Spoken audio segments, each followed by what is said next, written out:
হলি recipe.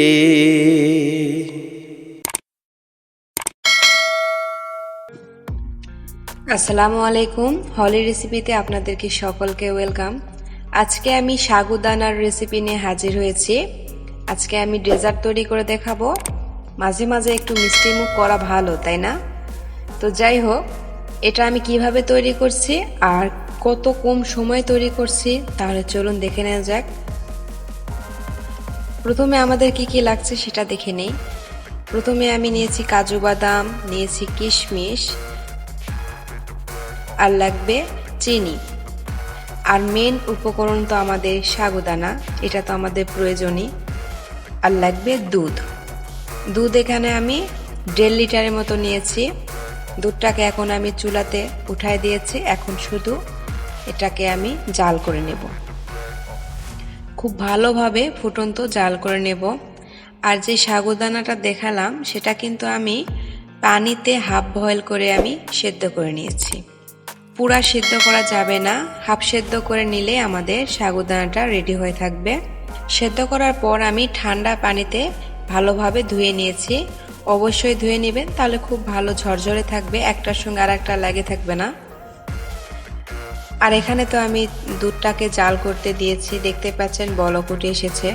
খুব সুন্দর থকবগে এরকম বলক উঠে আসলেই সে আমাদের হাফ সেদ্ধ করা সাবুদানাটা দিয়ে দেব।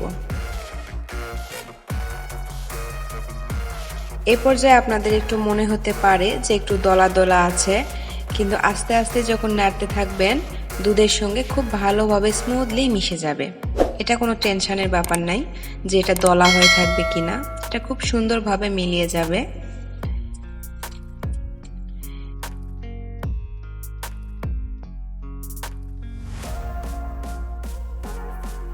অবশিষ্ট যে বাটিতে লেগেছিল আমি একটু দুধ দিয়ে সেটাকেও একটু ঢেলে নিলাম, দেখতে পাচ্ছেন।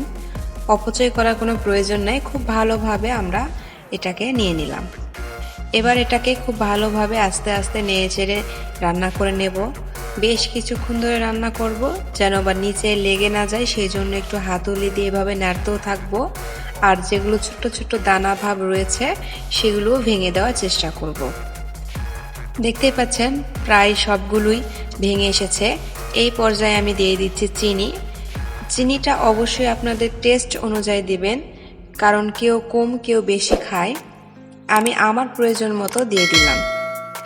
10 থেকে 12 মিনিট পর আমি ফিরে আসলাম।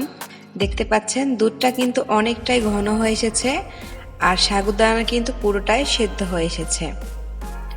ঠিক এইরকম অবস্থায় আমি নামিয়ে নেব, কারণ এটা ঠান্ডা হলে আর একটু ঘন হয়ে আসবে। আমি একটা বাটিতে উঠায় নিয়েছি। প্রথমে যেগুলো কাজু বাদাম দেখালাম, এখন উপরে আমি সুন্দরভাবে সাজায় নিচ্ছি। কাজু বাদাম, কিশমিশ, আপনার চাইলে পেস্তা, কাঠবাদাম, যে কোনো বাসায় চীনা বাদাম যেটা থাকবে সেটাতে আপনারা সাজিয়ে নিতে পারবেন। এই তো আমার সাগুদানার ফেন্নি বলতে পারেন, পায়েস বলতে পারেন, যেটা ইচ্ছা আপনাদের মন চায় একটা নাম দিয়ে গেস্ট কিংবা পরিবারের সকলকে নিয়ে পরিবেশন করে খাইতে পারবেন। অবশ্যই একবার হলো তৈরি করবেন, আশা করি আপনাদের ভালো লাগবে। তাহলে এখানে বিদায় নিচ্ছি। খোদা হাফেজ।